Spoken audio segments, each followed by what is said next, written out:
AT&T stock offers passive income investors a dividend yield of 3.9%. Meanwhile, Verizon offers dividend stock investors a yield of 6.3%. But which one is the better dividend stock to buy for passive income investors right now? I'm going to answer that question by comparing these two across some important financial metrics and also sharing with you my proprietary discounted cash flow valuations for these two dividend companies and answer the question of which one I think makes a better long-term investment today. Let's get into the details. I want to thank The Motley Fool for sponsoring this video. Visit fool.com/Parkev for the 10 best stocks to buy now. Of course, one of the more important things that passive income investors look at when considering the dividend stock is the dividend yield. And these two offer a relatively healthy, robust dividend yield, with AT&T offering investors a 3.9% dividend yield and Verizon offering investors a 6.3% dividend yield. But I often say when you're looking at dividend stocks, you need to look beyond the dividend yield. You need to understand the companies and understand if these companies can sustain the dividend, can increase the dividend, and whether or not the stock price means that you're going to achieve capital gains or capital losses. Remember, when you invest in a dividend stock, you're exposed to changes in the stock price, meaning you can get a dividend yield of 6%, but if the stock price falls by more than 6%, that wipes out your entire return on that investment. So you've got to understand the overall picture and understand the overall valuation to determine if these stocks are good dividend stocks to buy. These are not like bonds. When you buy a bond, you get the yield on that bond. If you hold it to maturity, that's the only return you will experience. You won't need to consider the capital gain or capital loss from a bond because those are predetermined. Whereas with stocks, you need to consider the capital gain or the capital loss because those are not predetermined. That's a risk in investing in dividend stocks. But with risk comes a greater potential for greater return. So one of the more important things I consider when investing in stocks is the return on investor capital. And what I like to see is companies that have a return on investor capital that's above their weighted average cost of capital. And we don't really see that with Verizon and AT&T. These are heavy capital expenditure industries. Verizon and AT&T every few years need to invest tens of billions of dollars in upgrading and maintaining their networks. And if they don't do that, they expose themselves to the chance of being out innovated by another company that will invest in the infrastructure and take their market share. So with Verizon, they give investors a return on investor capital of 6.4%. Meanwhile, AT&T has given investors a return on investor capital at 5.1%. Each of these two has experienced this number decline over the previous decade. But the good news is they just recently rolled out the vast majority of the investments they will need to make for the 5G technology, and they can reap the rewards of that investment for the next few years while they prepare for the next investment cycle for the next upgrade in the next technology that they will need to invest in. So now that we looked at some important performance metrics in terms of returns on investor capital, let's look at my proprietary discounted cash flow models. So these are very strong cash flow generating businesses. Verizon, the present value of all of the cash flow I expect this business will generate between today and the very long run is over $381 billion. This business generates strong free cash flow, consistent monthly revenues, delivers strong cash flow for the company, and the investments it makes, capital expenditures, it gets back in monthly payments.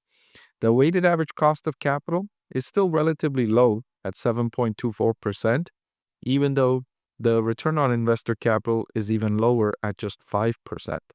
The reason it gets a low cost of capital is because of what I highlighted earlier, monthly premiums from customers.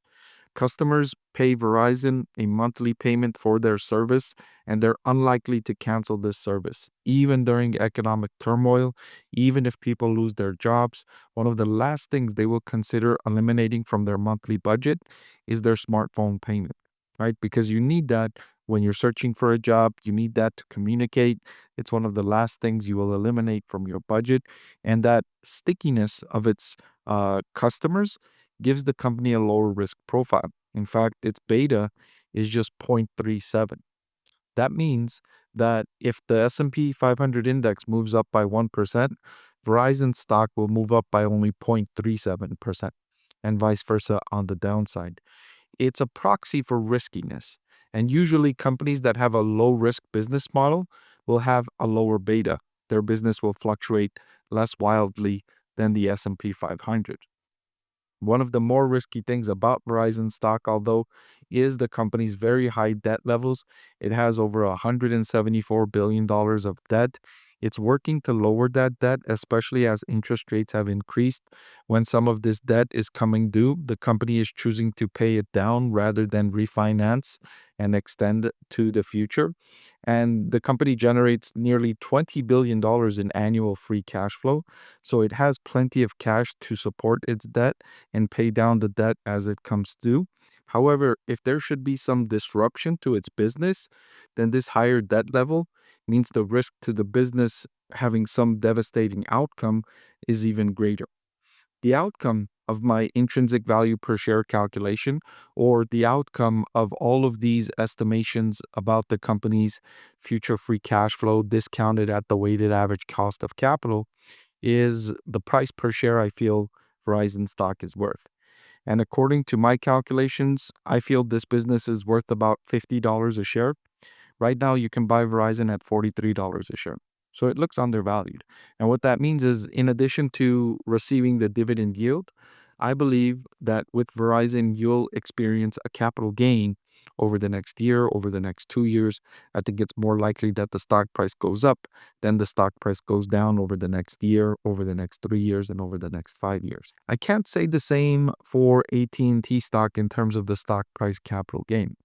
The outcome of that calculation that I did for Verizon, I also did for AT&T, and I believe these shares are worth about $25.37. The current market price is $28.41. Now, this is too close for me to say that the stock is overvalued, or it's too close for me to say that I think AT&T stock price will go down, but I do think that uh, the chances of AT&T stock price being higher over the next year is lower than the chances of Verizon stock price being higher over the next year because of the valuation differences. Now they have many similar characteristics, including a very low beta. AT&T's beta is 0.41, so it has a similar risk profile to Verizon. That's understandable. It also has very high debt levels at over $146 billion. And it also has a very high annual free cash flow generation. And the present value of all of that future free cash flow is over $326 billion. So I also like to look at valuation on a forward price to earnings basis. And by the way, I'm getting these charts from fiscal.ai. There's a link in the description if you're interested in these services. And looking at these businesses on a forward PE, Verizon is trading at a forward PE of 9, while AT&T is trading at a forward PE of 13. So overall, Verizon had a higher ROIC than AT&T, even though not all by all that much. The forward PE valuation was lower than AT&T, and my proprietary discounted cash flow valuation model suggested that Verizon was undervalued while AT&T was fairly valued. So all things being considered, if I was to pick between these two dividend stocks for a long-term investment beyond 1 year, closer to 3 to 5 years period, I would pick Verizon over AT&T as the better investment today. Hey everyone, I'm excited to announce that my book is finally available for sale. I've been working on it for more than a year now, so I'm really excited to finally share this with you now. It goes through my framework for evaluating stocks. Some of you often ask why I like this stock or why I like the other stock, and this framework provides you the things that I look at when I'm evaluating stocks. I've added the link in the description below.